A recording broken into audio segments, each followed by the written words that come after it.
Divatossá vált a napozás és a napbarított a bőr. A szép barna bőr valóban, de egyre nyilvánvalóbb, hogy a túlzásba vitt napozás sok veszélyt is rejt. De van jó megoldás, a Fabulon naptej. Mindjárt el is mondom miért.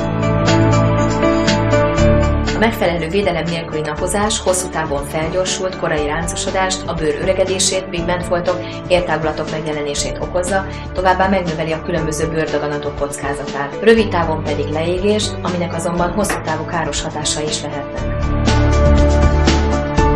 A bőr nem felejt, tehát a túlzott napozás okozta károsodások az évek során összeadódnak. Fontos tehát a megelőzés és a körültekintő megfelelő fényvédelem. Mit tehetünk? Amit sokat hallottak már biztos. Kerüljük a tűzőnapot 11 és 15 óra között. Használjunk UVA és UVB fényvédőt egyaránt tartalmazó napozókat. Legalább fél órával korábban kenjünk be magunkat megfelelő naptejjel, mint ahogy kifekszünk a napra. A fényvédő használatát szükség esetén, ha mondjuk hosszan napozunk, izzadunk vagy fürödtünk, ismételjük meg. Fontos, hogy a napsugarak egy része visszaverődik az árnyékban is, ezért célszerű ott is napozót használnunk.